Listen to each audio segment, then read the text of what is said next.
चलिए शुभ संध्या बाबू लोग। शुभ संध्या, शुभ संध्या। कैसे हैं आप लोग? सब लोग मजे में हैं? चले, जय माता दी, राधे राधे बाबू। कहां तक आए थे हम लोग? जरा सा एक बार में जल्दी से हम लोग इस टॉपिक को रिकॉल कर लेते हैं, बहुत आनंद आएगा। बहुत महत्वपूर्ण क्वेश्चन है। कल बिहार फॉरेस्ट गार्ड का एग्जाम है, इससे रहेगा क्वेश्चन, पक्का रहेगा। तो रिवीजन कर लेते हैं, मजा आएगा। रिवीजन कर लेते हैं बाबू। चलिए, बहुत बहुत धन्यवाद है आप तमाम कौटिल्या परिवार के सदस्यों का। बाबू देखो, दिल्ली सल्तनत कालीन शासन व्यवस्था को एक बार रिवीजन कर लेते हैं, जल्दी जल्दी रिवीजन कर लेते हैं। पहला टॉपिक बताए थे, पहला पॉइंट बताए थे कि दिल्ली सल्तनत का शासन तंत्र किस व्यवस्था पर था? अब्बासियों के प्रशासनिक व्यवस्था पर आधारित था। अब्बासियों के प्रशासनिक व्यवस्था पर आधारित था, खासकर केंद्रीय प्रशासन का स्तर। सुल्तान केंद्रीय प्रशासन में प्रमुख स्थान रखता था, जिसके पास कार्यपालिका, विधायिका और न्यायपालिका तीनों शक्ति होती थी। सुल्तान को सलाह देने के लिए एक वजीर होते थे जो प्रधानमंत्री कहलाते थे, और वजीर के पद का सृजन इल्तुतमिश के बड़े पुत्र नासरुद्दीन महमूद के द्वारा किया गया। नासरुद्दीन महमूद ने वजीर के पद पर बलबन बनाया था। वजीर के पद पर बलबन बनाया था। हो गया रविरंजन जी, ठंडा बढ़ गई है? जी जी, ठंडा तो बढ़ ही गई है। अब देखो क्वेश्चन पूछेगा, विद्यासागर जी ध्यान से सुनिएगा। क्वेश्चन पूछेगा, सुल्तान को सहायता देने के लिए कई विभाग, जिसमें एक वजीर होते थे जो सुल्तान के बाद सर्वोच्च अधिकारी होते थे। वजीर दीवान ए वजीरात ए कुल, दीवान ए वजीरात ए कुल का गठन कौन किया था? तो का गठन या वित्त विभाग था। हालांकि इसका प्रधान वजीर होते थे, वित्त विभाग प्रधान वजीर होते थे, और इस विभाग की स्थापना किसके द्वारा किया गया? तो नासरुद्दीन महमूद के द्वारा, नासरुद्दीन महमूद के द्वारा किया गया था, जो इल्तुतमिश का बड़ा पुत्र था। नासिरुद्दीन महमूद जो इल्तुतमिश का बड़ा पुत्र था। और इस पद पर पहली बार कौन बाबू? इस पद पर पहली बार किसकी नियुक्ति किया गया? इस पद पर पहली बार बलबन की नियुक्ति किया गया, जिसका मूल नाम क्या था? उल्लुग खां। अब देखो बाबू, एकदम सुमित कुमार जी, इनकलाब जिंदाबाद जी, हम भी ठीक है। क्वेश्चन पूछेगा, वजीर सुल्तान के बाद राजस्व का राज्य का दूसरा सर्वोच्च अधिकारी होते थे। वजीर के बाद, सुल्तान के बाद वजीर, सुल्तान एक नंबर, वजीर क्या हुआ? दूसरा नंबर। राष्ट्रपति एक नंबर, उपराष्ट्रपति दो नंबर, प्रधानमंत्री तीन नंबर। यहां पर सुल्तान एक नंबर और वजीर दीवाने वजीरात एक कुल, दीवाने वजीरात जिसके प्रधान वजीर होते थे दो नंबर पे।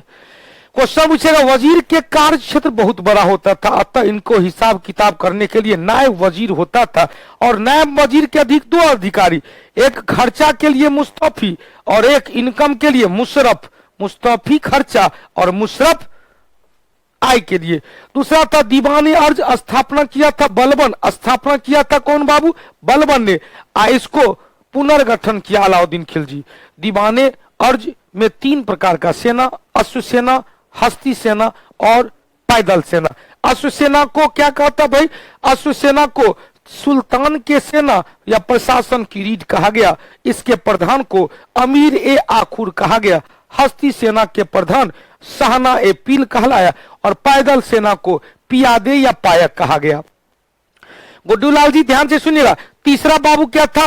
दीवान ए इंसा, इंसा दीवान ए इंसा का काम क्या था? तो यह शाही पत्राचार विभाग था। पोस्ट ऑफिस, शाही पोस्ट ऑफिस विभाग था, जिसका काम था सुल्तान के अध्यादेश को लिपिबद्ध करना और दूसरे राज्य को भेजना। तो शाही पत्राचार विभाग दीवान ए इंसा स्थापित किया था अलाउद्दीन खिलजी। चौथा था दीवान ए रसालत, जिसे दीवान ए रिसालत के नाम से भी कहा जाता था, धार्मिक विभाग था, और इसी का अंतर्गत दान विभाग का भी काम होता था। हालांकि फिरोज शाह तुगलक ने दान विभाग के लिए एक अलग विभाग कर दिया, दीवाने खैरात। फिरोज शाह तुगलक ने दान विभाग के लिए दीवाने खैरात विभाग बनाया। अब देखो बाबू, इस विभाग का प्रधान क्या था? सद्र उस सुदूर, जो धार्मिक विभाग और न्यायिक विभाग के भी प्रधान होते थे। जब न्यायिक विभाग का काम करते थे तो उस समय दीवाने कजा कहलाते थे न्यायिक विभाग, और उसका प्रधान काजी उल कुजात कहलाते थे। दरबार से जुड़े हुए कई अन्य पदाधिकारी भी थे। दरबार में जो दैनिक जीवन का कार्यकाल होता था, वकील ए दर जो दैनिक जीवन का काम काज, सुल्तान के डे टू डे का कार्य रिपोर्ट तैयार करता था, मतलब पीए होता था। 12वां क्या था? दरबारी शिष्टाचार, दरबारी अनुशासन को बनाए रखने में। सोलन नंदन जी, आपका कमेंट नहीं जाता है। हाँ बाबू, सबका कमेंट आता है। छाया जी, ब्रह्मा जी, चाहे शुक्ला जी, मुखिया जी, सबका कमेंट आता है, सबका कमेंट आता है बाबू। लेकिन सुनिएगा, सबका कमेंट हम पढ़ने लगेंगे तब पढ़ाएंगे कब? हो गया। वर्षा, छाया, सूर्या, चंदन, सुरेश, सौरभ, चलो बहुत अच्छी बात। सल्तनत कालीन हमने कहा 12वां अनुशासन, दरबारी अनुशासन को बनाए रखते थे। जबकि क्वेश्चन पूछेगा, शाही पत्राचार, दीवाने इंसा, धार्मिक विभाग जिसे न्यायिक विभाग भी कहेंगे, सद्र उस सुदूर उसके प्रधान होते थे। अब यहां पर चलेंगे लक्ष्मी बाबू, ध्यान से सुनिएगा। हम लोग वर्तमान परिप्रेक्ष्य में भी देखे थे, और वर्तमान परिप्रेक्ष्य में स्ट्रक्चर यहां पर बना हुआ है कि वर्तमान परिप्रेक्ष्य में जिससे देश, तो पहले देश को सल्तनत कहा गया, सल्तनत देश, सल्तनत के देश के प्रधान प्रधानमंत्री, हालांकि वो वास्तविक प्रधान है, कार्यपालिका के प्रधान, राष्ट्र के प्रमुख कौन होंगे? राष्ट्रपति। तो सल्तनत के प्रधान को सुल्तान कहा गया, सल्तनत के प्रधान को सुल्तान कहा गया, सुल्तान एक होता था। क्वेश्चन पूछेंगे मिथिलेश बाबू, क्वेश्चन पूछेगा कि सल्तनत को विभिन्न फिर राज्यों में, प्रांतों में बांटा गया था, जिसे इक्ता कहा गया, जिसे क्या कहेंगे? इक्ता कहा गया, और इक्ता के प्रधान को इक्तादार कहा गया। लेकिन ध्यान से सुनिएगा, जब बड़ा इक्ता होता था तो उसे मुक्ति कहा गया, बड़ा इक्तादार को मुक्ति कहा गया, छोटा इक्तादार को इक्तादार कहा गया। अब क्वेश्चन पूछेगा चंदन बाबू, रजनीश बाबू, ध्यान से सुनिएगा, क्वेश्चन पूछेगा रजनीश रंजन मेहता जी, क्वेश्चन महतो जी पूछ रहे, कोई बात नहीं सर, जॉब ले लेंगे तो मेरा भी नाम आएगा।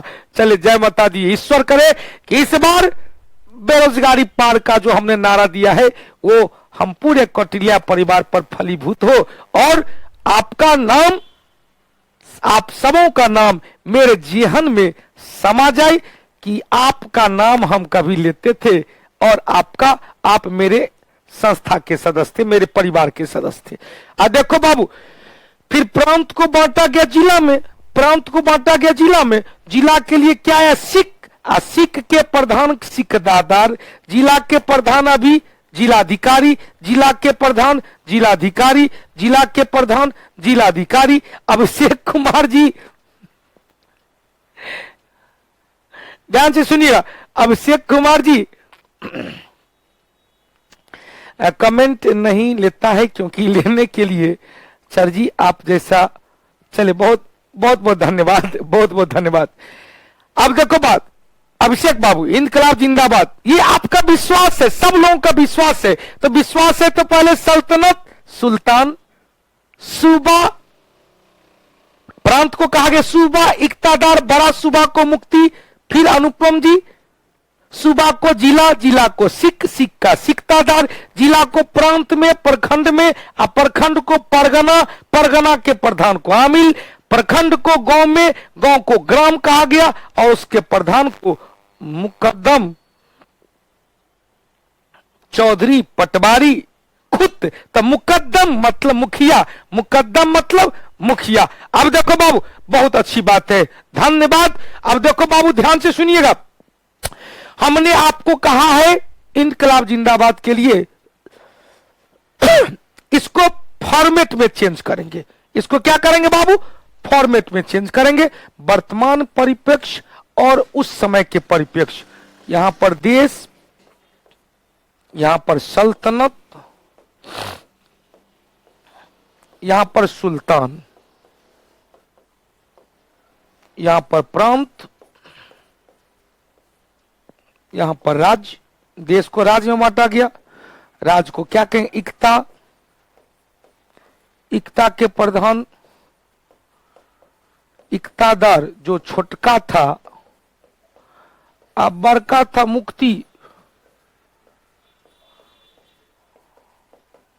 बड़ा इक्तादार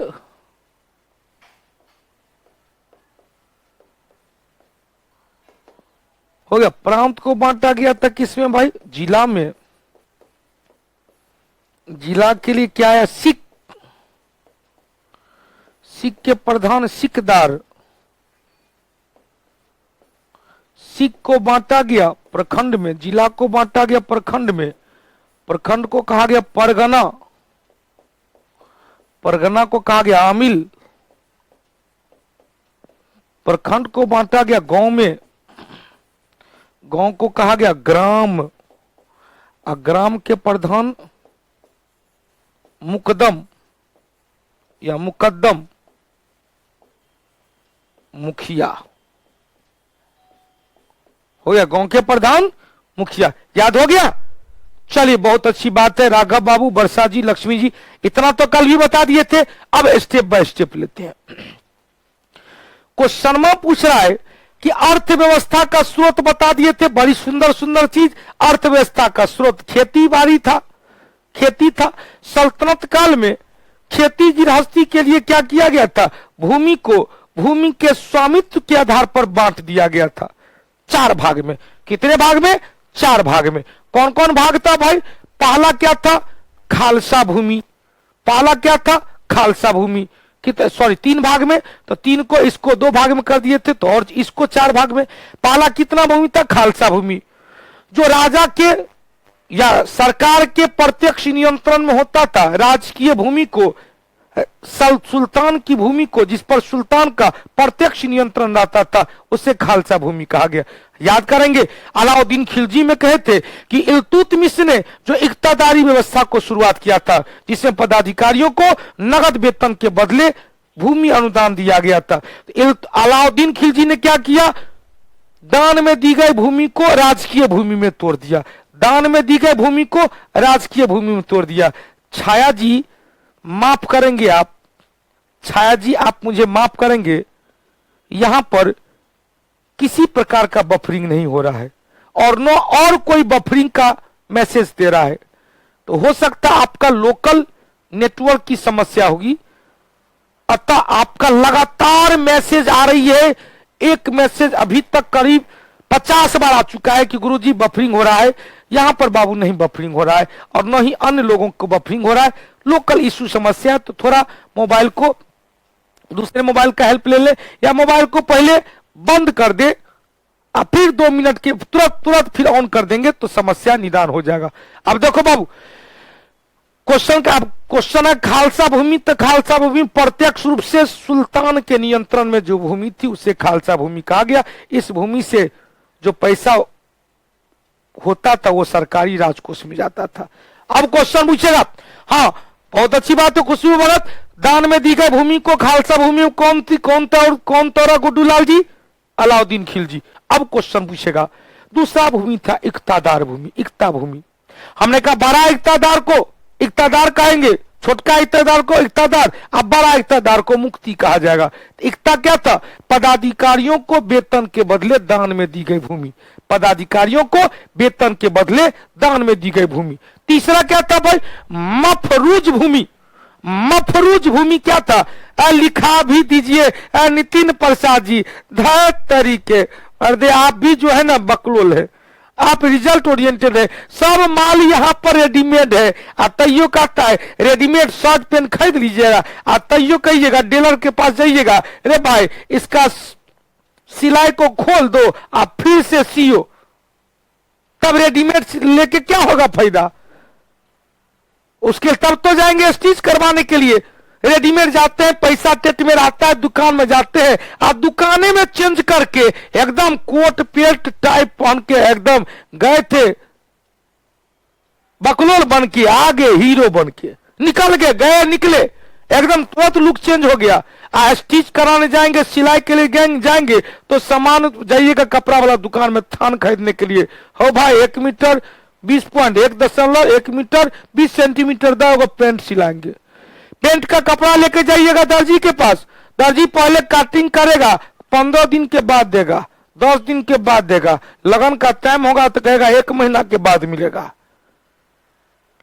तो उतना इंतजार आपका है, आप कर पाएंगे? नहीं कर पाएंगे। आपका एग्जाम है कल फॉरेस्ट गार्ड का, बीपीएससी का एग्जाम है, बिहार दरोगा का पीटी है, बिहार पुलिस का पीटी है, एनटीपीसी है, ग्रुप डी है। उतना वेट क्या करेगा? जो मैट्रिक पास किया है उसको एक एक स्टेप लिखाते हुए जाएंगे।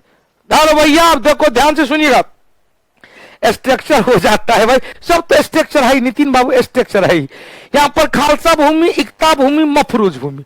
अब मफरूज भूमि क्या है? अनुदान या दान में दी गई भूमि को। अब मफरूज भूमि को 4 भाग में बांटा गया, मफरूज भूमि को 4 भाग में बांटा गया। कौन कौन भैया? तो इनाम हो गया, मिल्क हो गया, बफ हो गया, इद्रांत हो गया। इनाम हो गया, मिल्क हो गया, बफ हो गया, इद्रांत हो गया। मफरूज भूमि को देखेंगे भैया, मफरूज भूमि 4 प्रकार का। उससे पहले क्या बताए? खालसा भूमि, उससे बाद क्या बताए? इक्ता भूमि। अब यह जो मफरू भूमि है यह क्या है? इनाम है, मिल्क है, बप है, इद्रांत है। कौन कौन है? इनाम है, मिल्क है, बप और इद्रांत है। अब इनाम भूमि, मिल्क भूमि, बप भूमि, इद्रांत भूमि। इनाम, मिल्क, बप, इद्रांत।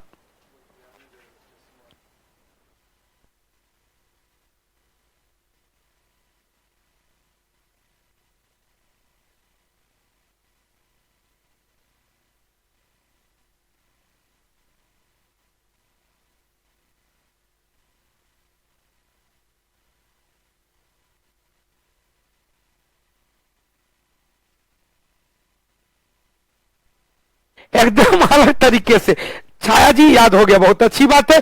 अब देखो भैया, यहां पर क्वेश्चन में पूछेगा कि इनाम भूमि, तो कहते पुरस्कार, कहते नहीं ले जाओ इनाम है, मुंह मांगा इनाम, मुंह मांगा इनाम। जो कौटिल्या जी से पढ़ेगा उसको इनाम के रूप में रिजल्ट मिलेगा, इनाम के रूप में रिजल्ट मिलेगा। तो इनाम क्या? पुरस्कार हुआ। इनाम क्या हुआ? पुरस्कार में दी गई भूमि को इनाम भूमि कहा गया। पुरस्कार में दी गई भूमि को इनाम भूमि कहा गया। याद हो गया? पुरस्कार में दी गई भूमि को इनाम भूमि कहा गया।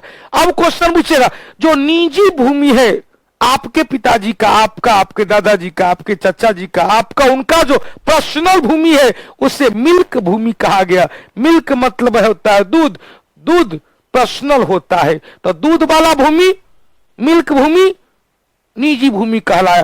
तीसरा होता बफ। बफ में हमने कहा था मुस्लिम धार्मिक संस्थाओं को, मुस्लिम धार्मिक संस्थाओं को या धार्मिक व्यक्ति को दान में दी गई भूमि को बक कहेंगे। अब तीसरा, चौथा क्या था भाई? मुस्लिम दान में दी गई भूमि को बक भूमि कहेंगे। उसके बाद था इदांत भूमि, पेंशन में दी गई भूमि को इदांत भूमि कहेंगे। अब देखो भैया, पेंशन में दी गई भूमि को इदांत भूमि कहेंगे। हमने कहा था, याद रखेंगे, फिरोज शाह तुगलक ने पेंशन के लिए एक अलग विभाग और दान के लिए एक अलग विभाग। ध्यान से सुनना, पेंशन के लिए साउंड नहीं आ रही है, sound is not combing, sound नहीं आ रही है अमित चौहान जी, साउंड नहीं आ रही है। सब तो आ रहा है साउंड भाई, सब आ रहा है साउंड। अब देखो, हमने कहा फिरोज शाह तुगलक के द्वारा दान विभाग को दीवाने खैरात,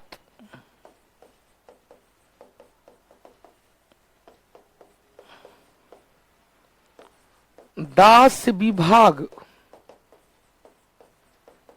दीवाने बंदगान, पेंशन विभाग दीवाने इस्तहाक हो गया। दान विभाग, दास विभाग और पेंशन विभाग किसने? फिरोज शाह तुगलक ने। एमबीटी ने कृषि के लिए दीवान ए अमीर को ही। अलाउद्दीन खिलजी ने भू राजस्व के लिए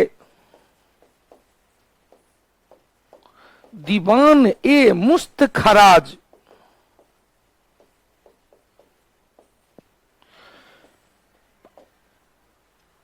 जलालुद्दीन खिलजी के द्वारा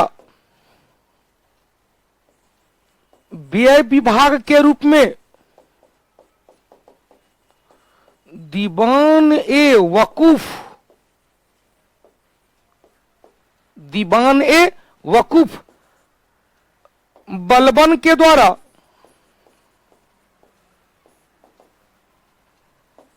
सैन्य विभाग के रूप में दीवान ए अर्ज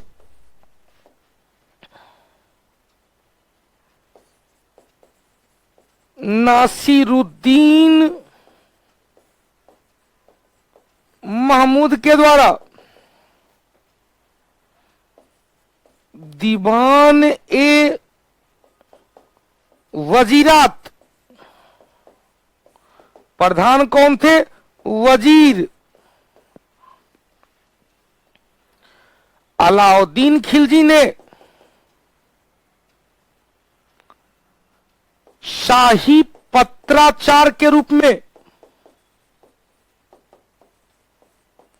दीवान ए इंसा। अलाउद्दीन खिलजी ने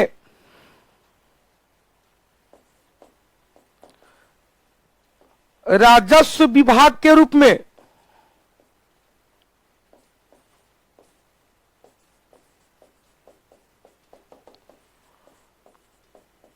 दीवान ए रियासत,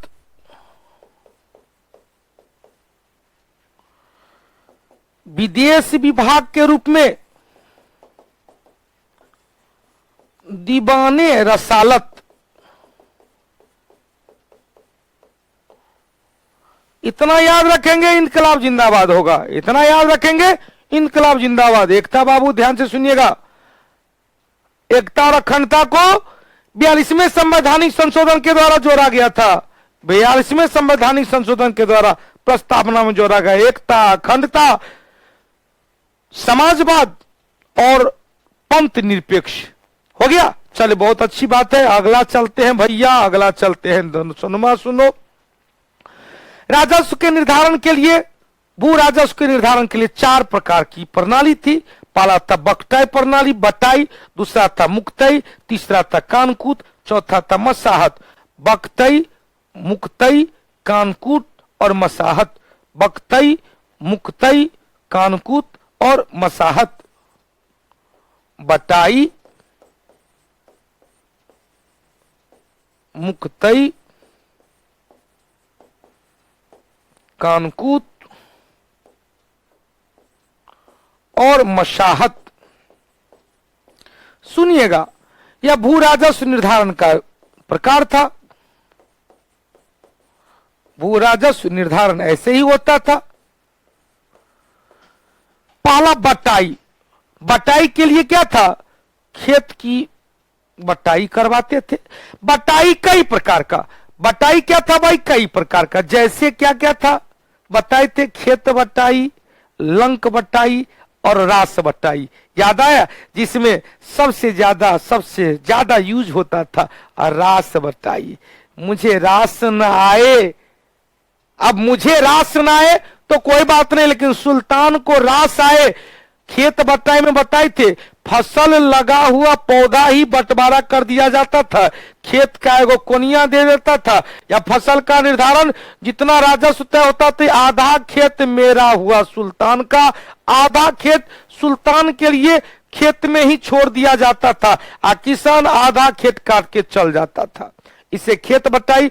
दूसरा, फसल पौधा को खेत से काटकर बोझिया बांधा जाता था और खलियान में लाया जाता था। इसमें यदि 20 को बोझा हुआ तो बंटवारा होता था कि भैया 10 गो बोझा तेरा हुआ, 10 गो बोझा उसका हुआ। यह हुआ क्या चीज? लंक बटाई। और तीसरा हुआ एकदम अनाज बिल्कुल निकाल दिया जाएगा। गेहूं का दौनी करवा दिया, धान का दौनी हो गया, धान का पौधा से फसल निकल गया, अब फसल तौल कर हो गया कि भैया 2 मन तोरा हुआ, 2 मन हमरा हुआ। तो इसे कहेंगे रास बटाई। तो खेत बटाई, लंक बटाई और रास बटाई, सबसे ज्यादा प्रचलित रास बटाई हो गया। दूसरा तो मुक्त मुजबानिए, एकदम हमरा इतना कट्ठा तोरा इतना कट्ठा खेत हो, अब भैया तू हमरा 5 मन धान देना, इस बार 5 मन गेहूं देना ब्याज के रूप में या टैक्स के रूप में। तो क्या मुजबानी। कनकूत भी एक मुजबानीय व्यवस्था था, लेकिन मसाहत जिसका पहला प्रयोग अलाउद्दीन खिलजी के द्वारा किया गया। भूमि का सर्वेक्षण करवाकर मापी करवाया और मापी करवाकर टैक्स का निर्धारण किया। हो गया मापी करवाकर टैक्स का। अनुपमा जी, अभी के समय में रास बाटे बटाई होता है बाबू, अभी के समय में तीनों बंटवाया होता है, अभी भी होता है, अभी भी होता है तीनों प्रकार का बंटवारा, लेकिन खेत बंटवारा कम होता है। देखिएगा, धान का खेत फसल है या गेहूं का फसल है, जो गांव के होंगे उनको बखूबी आता होगा, इस सबको दैनिक जीवन का चीज है। धान के खेत या गेहूं फसल, खेत में लगे हुए फसल आप तो जान ही रहे हो खेत पर, तो उसकी रखवाली के लिए एक व्यक्ति पुट होता है कि भैया इस एरिया में, इस जो मुसल्लापुर हाट है, मुसल्लापुर हाट पर जितने भी खेत है उसका रखवाली प्रदीप कुमार करेगा। तो प्रदीप कुमार पता चल गया, प्रदीप कुमार है। अब कौन क्या कौन है, बहुत लोग जान रहा कि प्रदीप कुमार कौटिल्य जीएस के मेन पिलर है, जी के जीएस के बादशाह है। जो लोग नहीं जान रहे वो तो नाम को देखे न करे, तो कोई बात नहीं। बस अब खेत में फसल ला रहा है, बटाईदार जो रखवाली कर रहा है वो भी उसका हिस्सा चाहिए। वह क्या किया, प्रत्येक खेत में अपना एंगल बना दिया कि भैया हमरा इतना दूर तू छोड़ देना, हमरा इतना दूर तू छोड़ देना। खेत में उनके लिए फसल को छोड़ दिया जाता है, बाकी शेष फसल को किसान काट के ले आता है। अब किसान, अब हम लोग बटाईदारी खेती करते हैं, चूंकि हम भी कर रहे, तो कुछ खेत को छोटे भाई साहब अब अपने से करने लगे, उनको इंजॉय होता है, मन लगता है, समय निकलता है। गांव में जो एक छोटे भाई है, एक बड़ा सा प्लॉट है, उसमें खुद खेती करते हैं। उनको छोटका छोटका कई प्लॉट नहीं जाते हैं, बड़का 1.5 बीघा का 30 कट्ठा का एगो प्लॉट है, उसमें अकेले खेती करते, जाते हैं ट्रैक्टर से, और रोड पर खड़े रहते हैं, मुंह में पान तान देले रहते हैं और मोबाइल कान में लगाए रहते हैं, ट्रैक्टर जोतते रहते हैं। तो बड़ा सा प्लॉट है, एक ही दिन में सब कुछ हो गया, सब मशीने से हो गया, ज्यादा लफड़ा न, मशीने से कटाई भी हो गया, मशीने से जुताई भी हो गया। लेकिन रोपने के लिए धन रोपनी में अभी गांव सब में रोपने वाला मशीन नहीं आया है, पंजाब में तो वो भी लागू है। तो उस स्थिति में अन्य जो खेत में आप भी करते होंगे तो क्या करते होंगे, बटाईदार फसल काट कर लाया और उसमें बोझा बंटवारा हुआ, एक कंडीशन, और दूसरा फसल को तैयार करके बंटवारा किया। सबसे ज्यादा रास बटाई, सबसे ज्यादा अभी भी रास बटाई होता है। हो गया मुक्ते कंकुत मसाहत सब हो गया। अब चलो भू राजस्व व्यवस्था, आय का सबसे बड़ा स्रोत भू राजस्व। भू राजस्व के लिए सर्वाधिक प्रचलित शब्द क्या था, खीराज या खराज। खराज, आप अलाउद्दीन खिलजी ने भू राजस्व के लिए एक अलग ही विभाग बना दिया, दीवाने मुस्त खराज। दीवाने मुस्त खराज किसने, अलाउद्दीन खिलजी ने। अब क्वेश्चन पूछेगा कि प्रारंभ में भू राजस्व का समान रूप से जो प्रचलित दर था 1/3 था। रखवार, बहुत अच्छी बात है राजू जी, हाँ रखवार। अब देखो पहले शुरू में भू राजस्व का दर कितना था, 1/3 था, मतलब 1/3 सरकार को देना पड़ता था, 2/3 आपको अपने पास रखना पड़ता था। अलाउद्दीन खिलजी ने क्या किया, बढ़ा करके 50% कर दिया। क्यों कर दिया भाई? क्योंकि इन्होंने मध्यस्थ वर्ग के पद को ही समाप्त कर दिया, मुखिया के पद को ही समाप्त कर दिया, जो राजस्व का उगाही करता था, उससे अधिकार को छीन लिया। खुद मुकद्दम चौधरी पटवारी जो गांव के राजस्व को संग्रह करके सुल्तान को भेजता था, और बहुत माल घप कुछ माल रख, तो देखा कि राजस्व में क्षति हो रहा। अलाउद्दीन खिलजी ने कहा, रे खामोश, तू सब पैसा नहीं वसूलेगा, तू सब अपना अपना काम करो, पैसा वसूलेंगे हम खुद। तो देखा कि राजस्व, किसान का भी पैसा बच रहा है और सुल्तान के पास भी पैसा आ रहा है। 50% कर दिया तो भी कोई प्रभाव नहीं पड़ा। अलाउद्दीन खिलजी के बाद कुतुबुद्दीन मुबारक खिलजी, और उसके बाद गयासुद्दीन तुगलक। गयासुद्दीन तुगलक ने 1/2 से, मतलब 50% से घटाकर फिर से 1/3 कर दिया।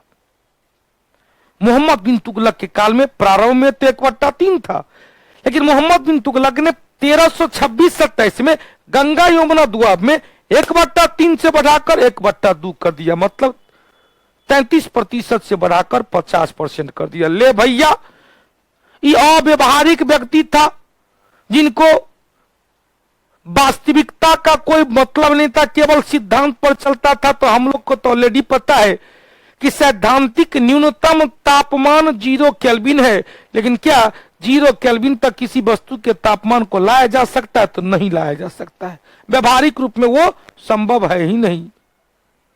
तो उसी तरह से व्यवहारिक शासक मोहम्मद बिन तुगलक तो था नहीं, अकाल आया हुआ था गंगा यमुना दुआब क्षेत्र में, 33% से बढ़ाकर कर दिया 50%। कह ले रे भैया, किसान ने कर दिया विद्रोह।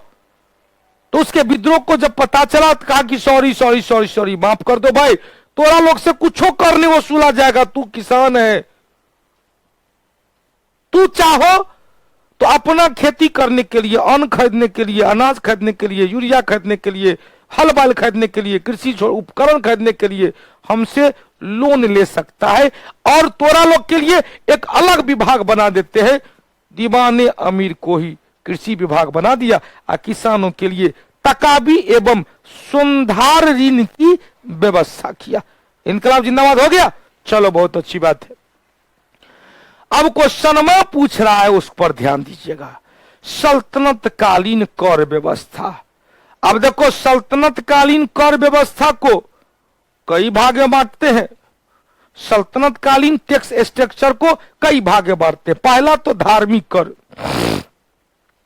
धार्मिक कर 2 प्रकार का था, एगो था सौद का, सद का, एगो था जकात। मुसलमान से वसूले जाने वाला धार्मिक कर जकात था। मुसलमान से वसूले जाने वाला धार्मिक कर जकात था, जो 2.5% वसूला जाता था। और सद का भी एक धार्मिक कर ही था, जो मुसलमान से ही लिया जाता था। सैन्य कर में चलो भाई, जजिया, खुम्स एक सैनिक कर था। जजिया था जिम्मी, जिम्मी उर्फ हिंदू, जिम्मी उर्फ हिंदू या गैर मुसलमान। जजिया कर गैर मुसलमान से वसूले जाने वाला, सैनिकों के द्वारा वसूले जाने वाला एक सुरक्षात्मक कर था। यदि सैनिक को जजिया नहीं मिलता था तो उसके क्षेत्र पर आक्रमण कर लेता था। तो जजिया क्लियर। जजिया का इतिहास बता चुके हैं। मोहम्मद बिन कासिम, फिरोज शाह तुगलक, जैनुल आबादीन अकबर कश्मीर का, अकबर, औरंगजेब, जहांदार शाह, फर्रुख सियर और मोहम्मद शाह रंगीला। अब देखो बाबू, खुम्स क्या था भाई? यह युद्ध कर था। युद्ध में लूटे गए धन में सुल्तान की हिस्सेदारी, जिसमें अलाउद्दीन खिलजी से पहले था कि 20% सुल्तान को मिलेगा, 80% सेना में बांट दिया जाएगा। अलाउद्दीन खिलजी ने कहा, खामोश, तोरा काहे देंगे 80%? तोरा सब सुख सुविधा देवे करते हैं, बाजार व्यवस्था कर दिए, कम पैसा पे तोरा अनाज मिल रहा है, कम पैसा पे तोरा वस्त्र मिल रहा है, कम पैसा पे तोरा घोड़ा दास मिल रहा है, तो कम पैसा तोरा युद्ध में लुटे गए धन का अधिकांश हिस्सा क्यों दे? तो अलाउद्दीन खिलजी ने 80% सुल्तान, 20% सेना में बांटने की बात कहा। अब देखो बाबू, अलाउद्दीन खिलजी ने इन तमाम कर के अतिरिक्त 2 अन्य कर भी लगाए। घड़ी जो होल्डिंग टैक्स था, आवास पर लगने वाला कर था, और चरी जो चारागाह भूमि पर लगने वाला कर था। अब चलो भाई, सल्तनत कालीन स्थापत्य कला, यह टॉपिक छुटा हुआ था, इसको देख लेते हैं, बड़ी मजेदार। हालांकि यह सब बताए हुए हैं, सब टॉपिक बताए हुए हैं, ऐसा एक भी नहीं है जो आपको नहीं आता है। कुब्बत उल इस्लाम मस्जिद दिल्ली में, मेहरौली में, कई बार फोटो बता दिए थे। कुब्बत उल इस्लाम मस्जिद, कुतुब मीनार, अलाई दरवाजा, नासरुद्दीन महमूद का मकबरा, पहला मदरसा, चंद्रगुप्त विक्रमादित्य का लौह स्तंभ, यह सब एक के जगह है दिल्ली के मेहरौली में। दिल्ली के मेहरौली में इसका निर्माण कुतुबुद्दीन ऐबक ने, स्थान कहाँ है? दिल्ली में। इसे कुतुबी मस्जिद, कुतुबुद्दीन ऐबक ने कुतुबी वंश की स्थापना किया था, इसे कुतुबी मस्जिद भी कहा जाता है। इंडो इस्लामिक शैली में बना था यह पहला इमारत, या इंडो इस्लामिक शैली में बना पहला इमारत, इंडो इस्लामिक शैली में बना पहला इमारत। अब देखो भाई, आज इतना ही रहने दीजिए, न्यू आज नहीं खोले गुरुजी, कल एग्जाम भी, बस इसको क्लियर कर लेते हैं। यह नया टॉपिक नहीं है, उसी का तो हिस्सा बहुत आसान है, सब पढ़ाए हुए हैं, नया चीज प्रांतीय राज नहीं चर्चा करें। क्लियर? अब देखो, 2.5 दिन का सबको पता है, 2.5 दिन का दर मस्जिद का है अजमेर में। अब इस मस्जिद का निर्माण हिंदू मंदिर या संस्कृत कॉलेज के अवशेष पर किया गया। कौन किया भाई? कुतुबुद्दीन ऐबक ने। इसके दीवार पर बताए थे संस्कृत की पांडुलिपि लिखा हुआ है, स्वास्तिक का चिन्ह, कमल की पंखुड़ी है। हरिकेली नाटक जो चौहान वंश के शासक विग्रहराज चतुर्थ विशल देव का संस्कृत नाटक है हरिकेली, उसकी रचना इसमें है। अब देखो बाबू, अजमेर में स्थित है। तीसरा कुतुब मीनार, कुतुब मीनार से 4 बादशाह का नाम जुड़ा हुआ है। पहला कुतुबुद्दीन ऐबक, दूसरा इल्तुतमिश, तीसरा फिरोज शाह तुगलक और चौथा सिकंदर लोदी। कुतुब मीनार का नींव रखा था कुतुबुद्दीन ऐबक ने अपने गुरु बख्तियार काकी की स्मृति में। अजान पढ़ने के लिए इसका निर्माण किया गया। कुतुब मीनार का निर्माण पूर्ण किया इल्तुतमिश के द्वारा। इल्तुतमिश ने कुतुब मीनार को 5 मंजिला आकार का बनाया, लेकिन मोहम्मद बिन तुगलक के काल में वज्रपात के कारण ऊपरी छत 5 मंजिला ध्वस्त हो गया था। तो फिरोज शाह तुगलक ने उस ध्वस्त हुए छत का मरम्मत करवाते हुए 2 और छत जोड़ा। वर्तमान में 7 मंजिला 72.5 मीटर, 7 मंजिला 72.5 मीटर हो गया। अब फिट में आएगा तो यहां पर देखो, यहां पर एक चीज है, इल्तुतमिश ने इस 225 मीटर ऊंची 4 मंजिल कुल मिलाकर बॉटम से आएंगे तो 5, 4 को काट के क्या कहे 5। फिरोज शाह तुगलक ने मरम्मत का काम करवाया और एक और मंजिल जोड़ता हुआ कितना भाई, तो 7 मंजिल, यहां पर एक नहीं 2 और मंजिल, 7 मंजिला बन गया है भाई। अब देखो इसका फिट में आएगा तो वर्तमान में कितना फिट है, तो 234 फिट है या 72.5 मीटर ऊंचा है। सिकंदर लोदी ने भी इसका एक मरम्मत करवाया था, डेंटिंग पेंटिंग का निर्माण करवाया था। अब चलो बाबू अगला देते हैं। इल्तुतमिश भी क्या किया था भाई? इल्तुतमिश ने क्या किया? सुल्तानगढ़ी का मकबरा, सुल्तानगढ़ी का मकबरा, नासरुद्दीन महमूद का मकबरा, जो इल्तुतमिश का सबसे बड़का बेटा था। इल्तुतमिश का सबसे बड़का बेटा नासरुद्दीन का मकबरा दिल्ली में, वहीं पर जहां पर कुब्बत उल इस्लाम मस्जिद है। इल्तुतमिश को भारत में मकबरा शैली का जन्मदाता कहा जाता है, भारत में मदरसा शैली का जन्मदाता कहा जाता है। यह भारत में मुसलमान द्वारा निर्मित पहला मकबरा कौन है भाई? दिल्ली में इल्तुतमिश नासरुद्दीन महमूद। हो गया। तो निचलबा वाला गुरु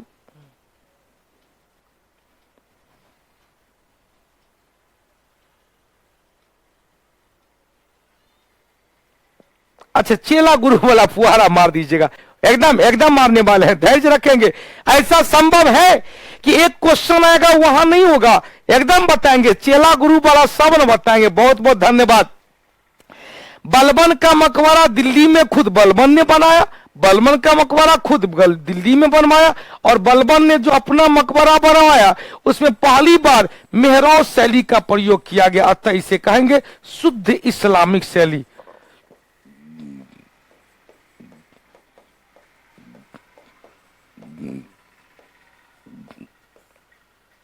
राय पिथौरा में अलाई दरवाजा का निर्माण अलाउद्दीन खिलजी ने दिल्ली में, जिसे कुब्बत उल इस्लाम मस्जिद का प्रवेश द्वार कहा जाता है, जो भी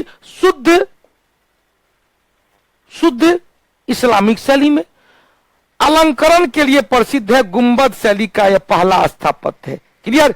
अब देखो बाबू, जमात खाना मस्जिद अलाउद्दीन खिलजी दिल्ली में बनवाया था। अलाउद्दीन खिलजी जो पहली मस्जिद थी जो पूर्णतः इस्लामिक शैली में निर्मित, जमात खाना मस्जिद पूर्णतः इस्लामिक शैली में, क्योंकि इससे पहले कुब्बत उल इस्लाम मस्जिद, जिसे कुतुबी मस्जिद कहा गया, इंडो इस्लामिक शैली में, 2.5 दिन का झोपड़ा नामक मस्जिद इंडो इस्लामिक शैली में। लेकिन जमात खाना अलाई दरवाजा वो मस्जिद नहीं है, केवल दरवाजा है, मस्जिद नहीं, वो दरवाजा है। जमात खाना मस्जिद दिल्ली में है, जो पूर्णतः या शुद्ध इस्लामिक शैली में बनाया गया पहला मस्जिद है। रुकने आलम का मकबरा या गयासुद्दीन तुगलक दिल्ली में, खाने जहां तेलंगानी का मकबरा यह कहां है, दिल्ली में, खाने जहां का पुत्र बनाया। यह अष्टभुजा शैली में निर्मित पहला मकबरा है। अष्टभुजा शैली में ही सूर वंश के संस्थापक शेरशाह सूरी ने अपना मकबरा, शेरशाह सूरी ने अपना मकबरा कहां, सासाराम में बनाया, जो अष्टकोणीय अष्टभुजा वाला मकबरा था, जो इंडो इस्लामिक शैली में बना गया था। अब देखो बाबू, मोट की मस्जिद सिकंदर लोदी के द्वारा, सिकंदर लोदी के वजीर के द्वारा बनाया गया। लोदी कालीन चले, सैयद और लोदी वंश के कालीन, सैयद और लोदी वंश में कई बनाएगा। चतुर्भुज मकबरा सामंत के द्वारा तैयार किया गया, लोदी शासक के द्वारा। सभी लोदी शासक एक ही जगह दफनाया गया, जिसे बाग ए जुर कहा, इसे लोदी गार्डन के नाम से जाना जाता है। सिकंदरा शहर की स्थापना सिकंदर लोदी, आगरा शहर की स्थापना सिकंदर लोदी, आगरा शहर की स्थापना 1504 में। अब देखो बाबू, क्वेश्चन पूछेगा गुरु चेला वाला में, कल हो सकता फॉरेस्ट गार्ड में क्वेश्चन रहेगा, तो पहले एस पास को याद रखेंगे। एस पास, एस से क्या हुआ, सिकंदर, एस से क्या हुआ, अरस्तु, पी से क्या हुआ, प्लूटो, और एस से क्या हुआ, सुकरात। सुकरात से ऊपर कौन, अफलातून।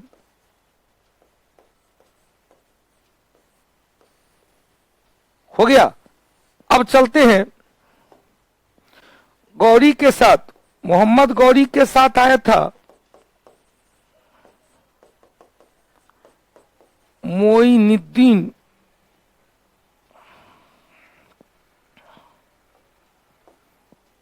मोइनुद्दीन चिश्ती।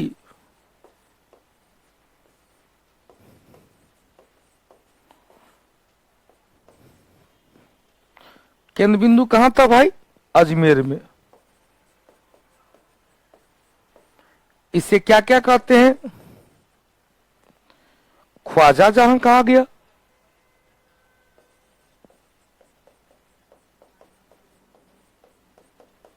गरीब नवाज कहा गया।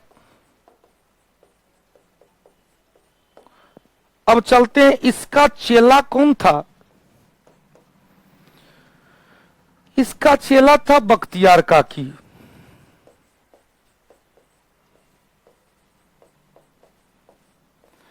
बख्तियार काकी के चेला कौन थे, बाबा फरीद। बाबा फरीद के चेला कौन थे, निजामुद्दीन औलिया। निजामुद्दीन चेला कौन थे, अमीर खुसरो।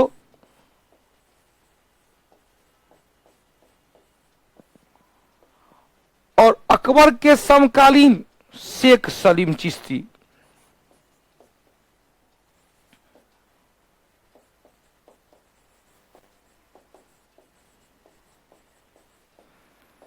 शेख सलीम चिश्ती। अब यहां पर ध्यान से सुनिएगा, इसको तो हीमोग्लोबिन बना दिए गुरुजी, बहुत अच्छी बात है।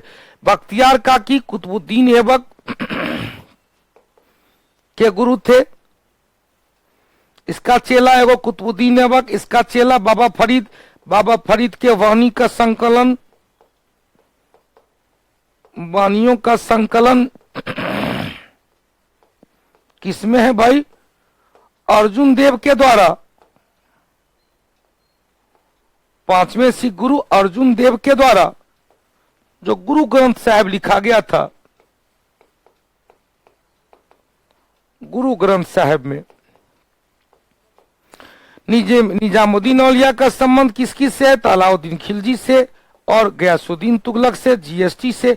अलाउद्दीन खिलजी को क्या कहते?